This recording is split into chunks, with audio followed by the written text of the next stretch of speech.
guys excited to be here? Absolutely. Yep, definitely. Very much. Thank you for having us. Yes. Let's start off with some introductions. Chris, who are you and what do you do? Yeah, so my name is Chris Sidiel. I run a tail risk hedge fund called the Amherst Group. Prior to this, I was a prop trader on two different desks, Chimera Securities and Xanthus Capital. And yeah, then I went over to BMO Capital Markets, spent 3.5 years there. Most of my time was spent trading exotic derivatives, and I branched out with a couple partners to start this tail risk hedge fund. And here I am today. Caitlin? I'm Caitlin Meyer, Vice President of Marketing and Sales at MyX. I've always been in the exchange space, so joined MyX about 2 years ago. We're an exchange group, so we have 3 options exchanges, bound to be a 4th. We're bringing back a floor in Miami. An equities exchange that's growing, as well as a futures exchange. So I'm really focused on growing product. So what products can we bring to the retail trader? And I'm Michael Green, Chief Strategist at Simplify Asset Management. We're a startup ETF firm, no longer really a startup, I guess, but and have been in the industry in one form or another for about 30 years. Awesome, awesome. Everyone on this panel today, except Caitlin, I've interviewed for articles in the past, and Caitlin, we've been in emails and I've talked to maybe your colleagues and stuff, so it's kind of cool to be here in person and meeting people that I look up to, really. But in getting into it, Chris, I'd like to set the stage with you. So you've entered this business and you express that strong passion and desire to learn of markets. Unlike some others, I know in this business you love markets. Case in point, there's a tweet that's pinned on your Twitter that reads, "Live, breathe, eat, sleep trading, nothing else I'd rather do." This is like the NBA for me.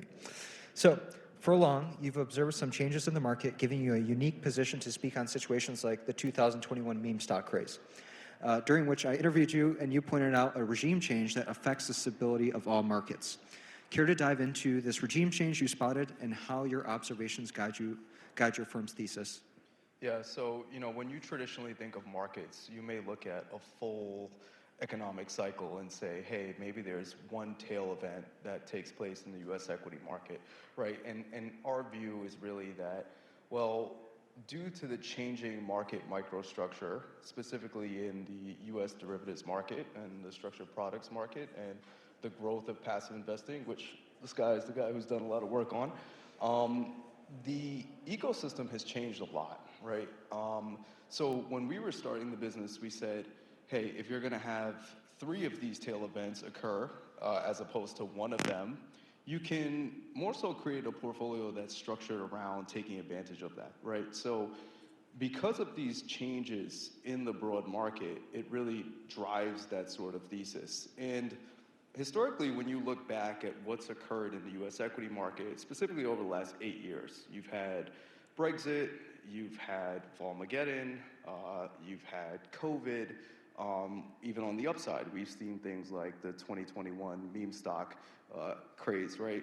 So this added reflexivity in the broad market is something that I think not too many large money managers think of, because more so the world is focused on the equity market from an investing standpoint, right? There's not too many arbitrageurs that are out there, right? But it is a very important feature when you're thinking about understanding the plumbing as to what goes in and really what drives asset prices. A lot of people don't really understand that this sort of added reflexivity is the main driver of asset prices in the U.S. equity, specifically U.S. equity derivatives market. Awesome. Awesome. Chris, you kicked us off with some pretty profound things. I'd like to switch over to Michael. And Michael, you've been in markets for longer than I've been around.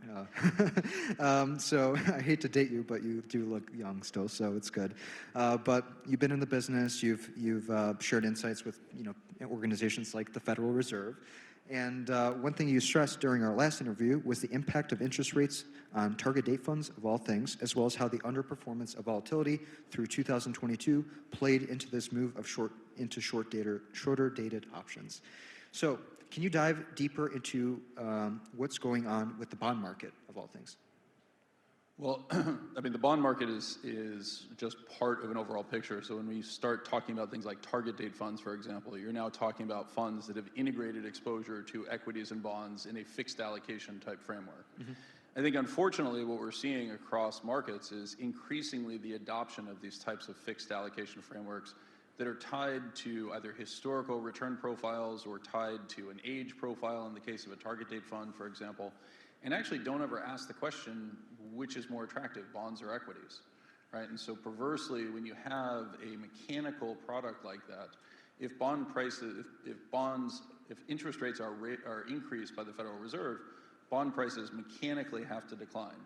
If bond prices decline, then I have to sell equities, buy bonds, right? That was the story of 2022. And if you actually look at the trading behavior in 2022, it was characterized by bond market sell-off, equity market sell-off, bond market sell-off, equity market sell-off. And you actually looked at something like the Vanguard Total Market Index as compared to the Vanguard Total Bond Market Index, they just traded sideways throughout the year, you know, flipping off in terms of, you know, almost like a helical pattern or a sine wave.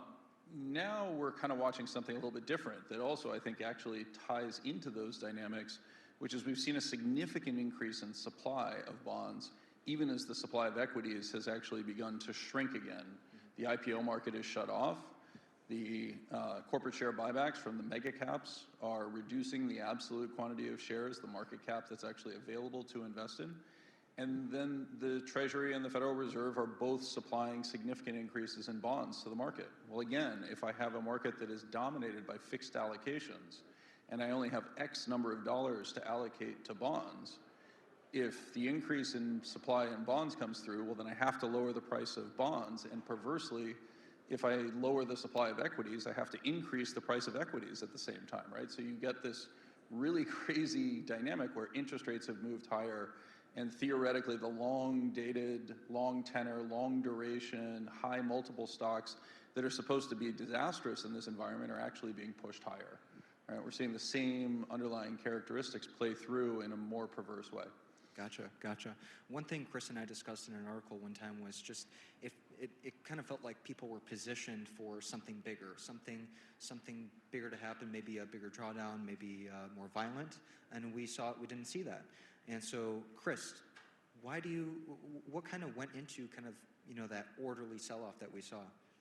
Yeah, I think it was a few things. One, it was very well telegraphed, right? So as a tail risk firm, we had allocators that were coming to us in early 2021 to say, hey, we think inflation is going to be a problem, right? And when you have this over demand of hedging, it generally doesn't lead to a scenario like what we saw during 2008 or 2020, where positioning was massively one-sided and then people get caught completely offsides, right? So because you had that sort of ability to hedge or, you know, get in front of this train wreck, you more so had this slow grind down for asset prices to come close to, I guess, what people would deem fair valuations, right?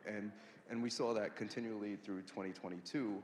So I think that that's the first thing that's super important. Now, people could get into the semantics around, well, you know, CTAs and you know, treasury issuances and all these sorts of things. But the reality from an equity and equity vol standpoint is that you did not get that massive capitulation because it was simply just well telegraphed. Got it. And when you know, as a result of not getting that sort of big move, Michael, what did that do for the positioning heading into 2023 and beyond? Well, I think there's a couple of things, and I think Chris alluded to this, but there were also innovations that occurred over the 2022 time period that I think meaningfully affected it, right? So the rise of things like zero data expiry options, the general underperformance of vol hedging strategies, et cetera, meant that a lot of people basically abandoned the idea of tail options, right? And so we actually see this empirically in the data. You know, we're all familiar with the Nassim Taylor Black Swan. As Chris pointed out, it was very well telegraphed that there were going to be significant issues. And so people had positioned with effectively crash puts. When those crash puts are bid up heading into the event, they're inevitably going to underperform. Now all we see is a combination of very short-dated hedging, where people will use zero-data expiry hedges for an event, right? A CPI release, a Fed speech, et cetera. And almost inevitably, those are bid up relatively aggressively, nothing compared to what we saw in 2022. But we'll see, it's not uncommon, Chris could also talk to this, but you'll see 8 vol points bid up for a single day event. It's hard to deliver into that, right? It's really hard to deliver into that. And it gets even worse as people try to defray the cost even more by converting puts into put spreads, which is effectively selling the dealer community that crash put back, right? That crash protection. So you're seeing all sorts of behavior that basically reflects expectations of bounded behavior that in and of itself becomes self-reinforcing, right? If I expect bounded behavior and every time we hit the extremes, I sell my hedges because I want to monetize it, well, then protection has been obtained by everybody else who might need it at a relatively low cost. And so I just think this has been the overwhelming characteristic that we've seen over and over and over again this year. And the only way it changes is either people get careless and start entering into strategies that require them to sell more Vega or more exposure for a longer period of time, or something really catastrophic ends up happening. Yeah, got it. Thank you. Now, one thing, in an article that I did with you, you talked a lot about how these products allow you, some of these newer products that we see, like zero DT and so on, it is an efficient exposure to have because it allows you to structure your opinion maybe, in many more different ways and so on. Caitlin, I'd like to switch over to you. What sorts of and you can correct me if I'm wrong, I think you were at the CBOE, now you're at MIAX, but talk a little bit about kind of the thought process at the exchange level when you're thinking about making these products and so on. Like, what goes into that, and what sorts of conversations you have maybe with investors when you're trying to create products such as this, this safe innovation? Sure. I think when you think about new products, it really comes down to demand. So where are you seeing that demand? And I think a lot of that can be attributed to access. You think our markets have never been so accessible. And we just had Q up on the stage, and Robinhood has 23 million clients. And so they're looking for opportunity. They're looking for flexibility. So zero DTE is talked about a lot, but it's not necessarily new. We've had weeklies, we've had monthlies. What's changed is the time to expiration. And so a lot of that is because, you have this generation that wants instant gratification. So they want the exposure to the markets. There's a push to 24/7 trading. So when you had the Monday, Wednesdays, Fridays added, there was so much demand for that. And so obviously you're going to continue to add with Tuesdays, Thursdays. So I think as we think about products and what we're bringing to the market, it comes down to people wanting opportunity, flexibility. How can we make sure that we're providing that so they can manage risk with the kind of products that they're looking for? Yeah. In some of these products that are out there, who is the usual participant that maybe you're marketing? I think the one thing that you see a lot of news articles out there, and they'll be like, oh, retail is trading all these zero DT option, but we know that's not the case. There's other maybe more sophisticated participants in that market. Do you agree with that? Yeah, absolutely. Henry Schwartz can give us some of the stats around it too. But no, it's across the board. I think when people say the term retail, it's thrown around a lot, but it's professional traders as well. Mm-hmm. So I think you have kind of across the industry. Chris and Michael, you can attest to it, how much you're seeing on the zero DTE side. But I think it's both retail, institutional, however you want to categorize retail. Got it. Chris, I want to switch to you. So we've talked a lot about kind of this zero DTE in conversations off the stage, but what's your take on some of this positioning in these shorter dated contracts? And do you see any risks that are building as a result of this positioning? Yeah, for sure. So I think one of the good things about the zero DT options is that it allows more sophisticated vol shops or vol traders to hedge off certain things like their gamma risks, right? Or even if you're a large bank, right? If you're a large bank and you need to hedge off some risks, 15 years ago, you would generally be in a quarterly or a monthly expiration or something like that. Whereas today, that sort of slide risk can be hedged off much more efficiently. But I think it presents much more problems when you're thinking about the way how other market participants are engaging and using these things. I think one of the big points that gets overlooked is that the democratization of options from an institutional standpoint, right? That's honestly been the biggest thing in 2021. Whereas you had a lot of 40 Act funds and a lot of institutional market participants that weren't really engaged in option trading began trading options, right? So you have guys that $5, $10 billion RIA who never participated in options is now able to participate in options. And I think that changes the ecosystem tremendously because the same way how everybody knows that vol sellers were cycled out in March of 2020 and 2008. That new group of individuals has not been cycled out yet. And when you're looking at the option market today, it's very evident that most of these option strategies are used for passive income generating, right? Which is a hazard on its own. And people talk about, well, can risk be created? Can risk be transferred? It's objectively true that with these added options, it creates a new form of risk in the embedded market. So, the biggest thing that we're seeing is really this emergence or reemergence of the short vol trade in sizes that I've never seen, right? And I've been on the institutional side for pretty much a decade now. So that's one of the things that I'm very surprised that nobody is speaking about. Now, the irony is when you look at 2018, or 2017 leading into 2018, you had people like Tracy Alloway, who is a Bloomberg reporter, right? Would not consider a volatility specialist, but a sophisticated reporter at that. She was able to see and say, hey, look, if these ETPs, these vol ETPs blow up, that's going to create a hazard to the overall market, right? So it was very well known where the risk was.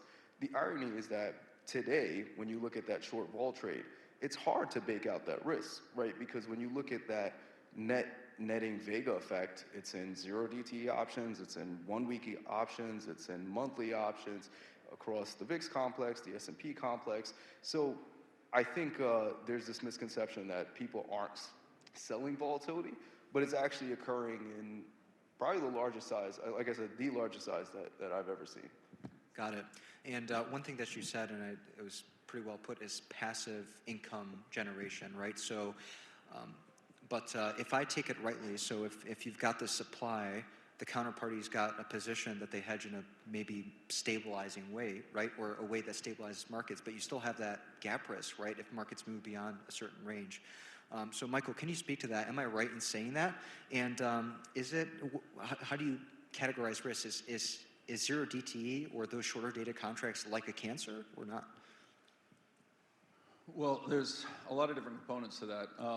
So first, I agree with Chris that we're actually seeing more vol selling than we've probably ever seen before. It is not as concentrated as it was in 2017 or 2018. And it's sitting much less on the street, right? So people have heard me talk about this before, but 2017, really from the Volcker rule until about 2017, 2018, there was a bit of an arbitrage that existed on the street where shorting volatility was less capital intensive than being long equities. That's now largely been corrected, and so those dynamics don't exist, but the income replacement component is quite significant.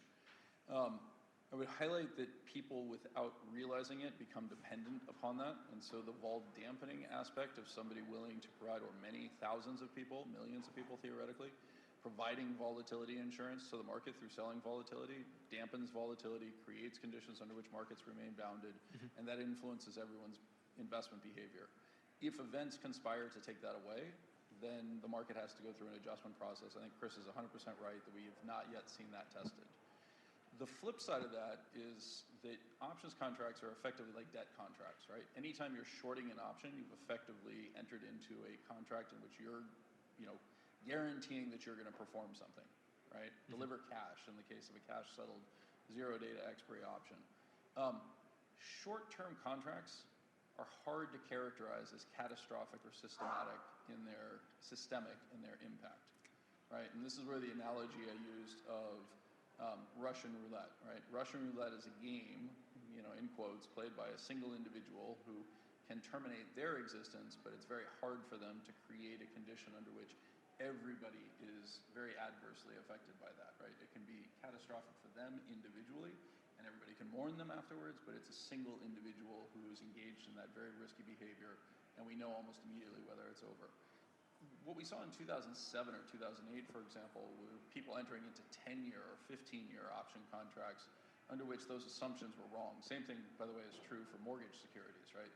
The assumptions ended up being wrong. They were very long duration in composition. That creates lots of problems. So I'm much more concerned actually about I'm much less concerned about the embedded risk of any one individual blowing up, as we saw in 2007 or 2008, and much more concerned about the general perception that this is how markets should behave, right? That reliance ultimately, I think, is a little bit misplaced. Got it. Chris, I think you've mentioned this in the prep call, but basically saying something along the lines of, is the short side of the equation kind of overcrowded? And is that true? Yeah, for sure, right. So I'll put this in a very easy way for people to understand. Behaviorally, right, think about what has transpired over the last 4 years. You've been able to sell volatility, close your eyes, and just make money. It sounds insane, but it's really true, right? So behaviorally, you look at 2022, the S&P went down 20% over a 1-year time period. You sold vol and made money. Mini banking crisis, domestic banking problem here in the U.S., sold vol, made money. Potential unwind of yields, right? The whole U.S. bond market, sold vol, made money. So it's this behavioral dynamic that really sucks market participants in, especially from a larger, we're not talking about the mom and pop or, the one lot Robinhood trader, right? We're really talking about these larger institutions that do this to improve the CAGR, right? Which is the returns. So I think that that's really important, and that adds to the conviction, and that adds to the positioning. I mean, you look at even some of like the vol ETPs, right? They're continuing to grow in AUM size. There is interest that's embedded in there, and that reflexively impacts the VIX complex because obviously the issuers of those need to hedge in the VIX futures market, and we could get very esoteric around the hedging complexities that come from there. But it's very obvious to know or understand that behaviorally what's going on is this additional crowding effect where the short vol trade is working, and it always works this way, right? Carry trades blow up. That's why they're carry trades, right? In every market, it's not a U.S. equity market thing. You look historically, and there's always a market where carry trade is unwinding. So I think we're sort of at that stage where, in the next 2 to 3 years, it would be very surprising to see the equity market or the equity derivatives market continue to be able to take in this oversupply of vol without any sort of reaction. Interesting, thanks. Caitlin, I'd like to pivot to you. Having that experience at being in multiple exchanges, and now you're at MIAX, talk a little bit about the robustness of the demand for these products that you see and how that guides the conversations around building new products. What are maybe some of the considerations you have as you're trying to build these new products out? Yeah, I think we know the demand's there. You see it in the numbers, both on the options side, with zero DTE options, but also on the future side. So I think there's no limit in demand for new products. I think what we often do is, talking with Chris, Michael, what do they need to manage their risk better? As we talk with the brokers, they know their clients better than we do. So what can we be providing them? A lot that was talked about earlier today was smaller size contracts, micros, tiny products, bite size, that really can meet that need within the smaller kind of portfolios that they're having. So that's a lot about what we're thinking. As you think about volatility products, for example, MIAX launched a volatility product in competition to VIX because there was demand in the marketplace for competition, and that was built off of a product that had a more robust technology, more robust methodology, and we kind of brought competition there. So we continue to think about that to make sure that all you market participants can kind of find the right product to meet your risk management needs. No, sorry, I just want to cut you off. I think that's a big thing, right? Because you think of the way how large asset managers manage their risk. And it's crazy, it's all tied to this one index that's ran by the SIBO, right? Like literally think about this. The VIX sort of runs the world to a certain respect, which is sort of crazy because it's like, well, how is every asset manager that's tied to the US equity market have this sort of embedded risk profile that's linked to this one index? So, I'll tip my hat to you guys for that one because, I feel like you should have some removal of that concentration risk around that index.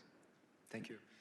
What are some of the, how do you penetrate a market like that that's so big, as Chris is alluding to? Like, what are some of the difficulties or challenges you usually, encounter? I won't speak about one with some of my SIBO old colleagues in the market, but, it's getting awareness out there.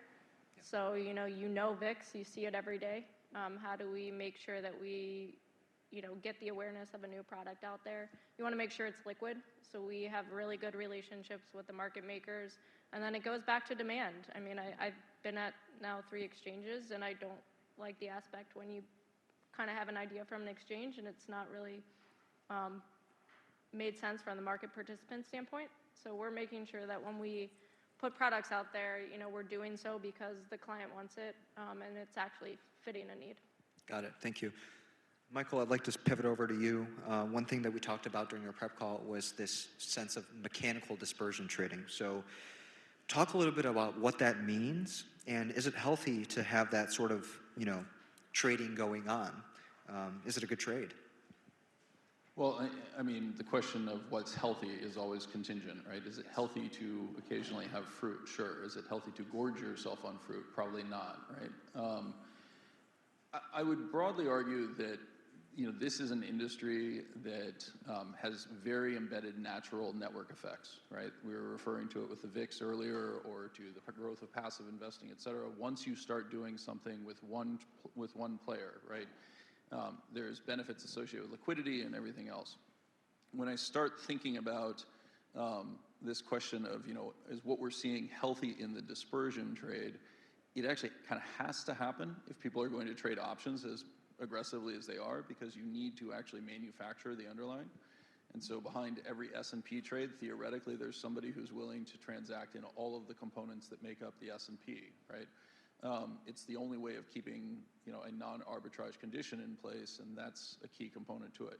Now, with that said, we've actually seen the pricing for dispersion. We've seen the pricing for correlation in the tails hit levels that are as low as we've ever seen in history, right? Now, it takes an event beyond that observation, and by the way, that is actually remarkable when you consider how much more concentrated the S&P has become, right? So for the S&P to embed the same level of correlation today with the top 5 names representing 25% of the index as it did when they represented 15% of the index, that's a really remarkable level of implied correlation cheapening that suggests that we've probably overdone at least some aspects of this. Got it. Chris, who has this exposure on? Yeah, so one thing that you experienced during 2020 was this popularization of the QIS desk, right? So you may have a large bank that may pre-package a product and be able to sort of ship that product to a larger macro hedge fund, right? Or a long-short hedge fund or something like that, right? Because think about running a dispersion book. It takes a lot of technology. It takes an understanding as to how vols are moving, constant rebalancing, right? So it's not really an easy thing to manage a dispersion book. But these banks said, hey, we could actually do this for you. You just click buy and we take 15 to 25 basis points and that's done, right? So because of that, a lot of those prepackaged QIS products have become very, very popular in the buy-side community. And I mean, you look at the size of the dispersion trade over the last few years, it's really been because of that, because these desks, these bank desks have made it so widely available to participate in this. And I mean, obviously the trade has been working quite well, right? If you've been long dispersion for the last year and a half, you've made money hand over fist.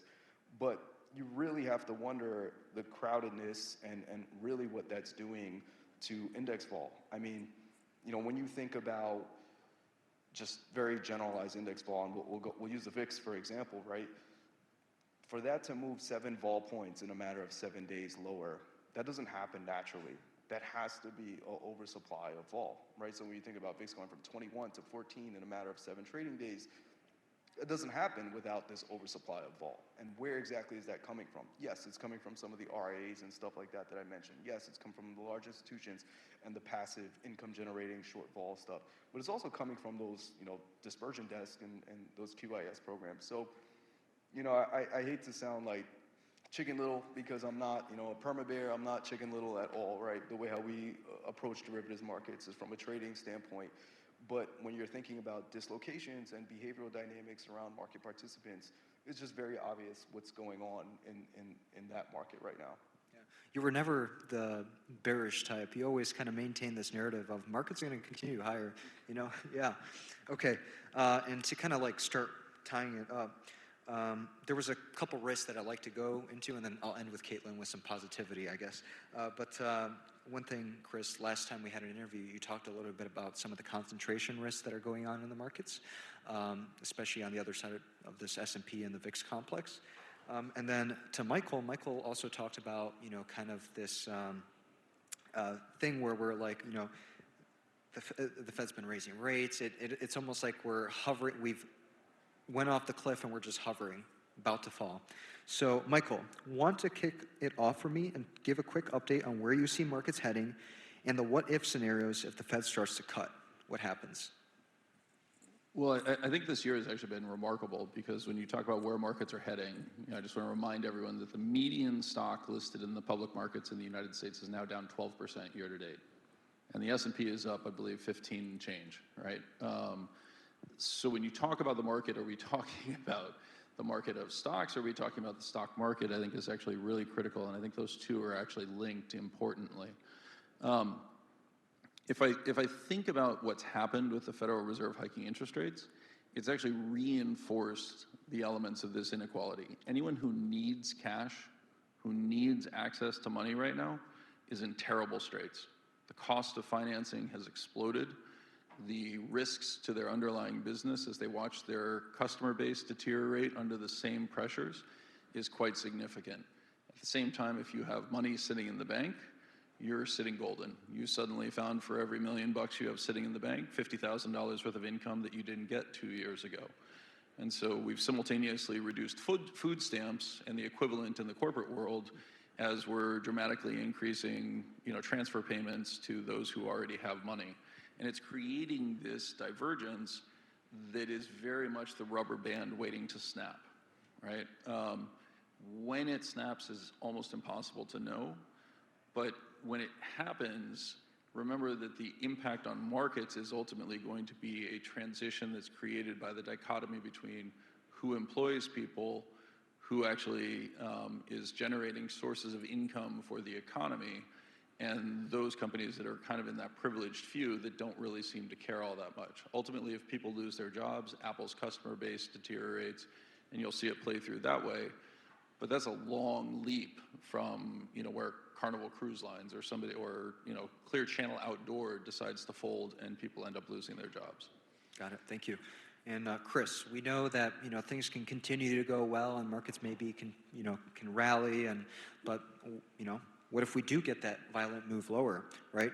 How do you position yourself to maybe capture that or hedge your portfolio?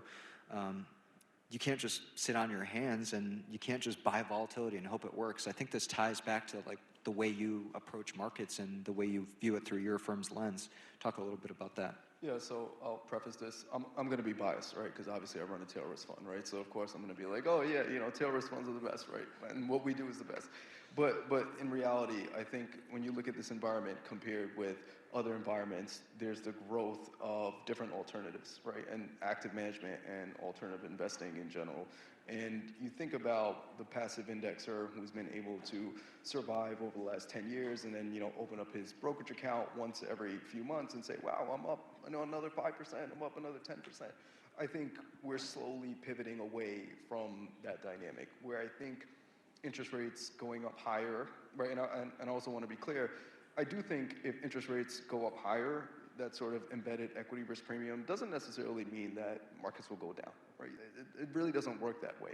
But, so yeah, interest rates could go up higher, and you can certainly see U.S. equities up higher over the next 2 to 3 years. That's absolutely, a situation that could take place. But it becomes much more difficult for the guy who's able to just close his eyes and just buy anything. And sort of like what you're seeing today, right? The market is not really driven by the same amount of breadth that it normally would have. So I think it's really important for people to more so think about active management, right, and the different alternatives that exist. You think about things like, like Korean ETFs or something like that. If you wanted to take a speculative bet on something like that 10 years ago, you couldn't. There was no ETF that existed to do something like that. So when thinking about hedging and thinking about the products that you could use, again, I'll move away from me as a hedge fund manager, right? But I'm just saying, generally speaking, this whole philosophy around passive indexing is going to be very difficult going forward if you're in an environment where interest rates continue to go higher. Got it. Thank you. And Caitlin, to end with you, maybe on a positive note, to give us some hope. What are you most excited about 2024 and some of the products you're working on? I think I'm excited about a lot of things. I mean, we're at a FinTech event, and you guys have the awards soon. So I'm excited to see what comes out of that, but more just the growth that we continue to see in this marketplace, and that's with new users that come on.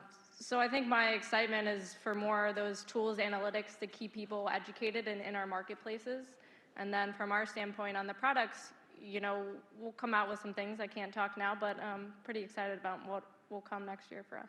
Awesome, awesome. Here's kind of like a last minute fire. If you're looking at the end of 2023, where do you see markets heading? I think we'll probably end a little bit lower, but not dramatically lower. What about you, Chris? I guess higher, right? So what we do is not really on a macro base, right? So no macro thematics, no fundamental thematics. It's really minute by minute, that sort of behavioral dynamic of trading, that flow dynamic of trading. But yeah, I mean, it's quite evident that the narrative that's ringing through the RA community is that a soft landing could be achieved, and you know, structurally, you are seeing people kind of hoard into U.S. equities right now. So no clue, but it looks like it's going higher. I do have a last remark. You talked a little bit about carry and so on. If someone's getting into markets or they're trying to learn a little bit more about the things that you're working on, whatever, where should they look? Obviously, you're on social media and stuff like that, but do you have any recommendations in terms of reading materials and stuff like that?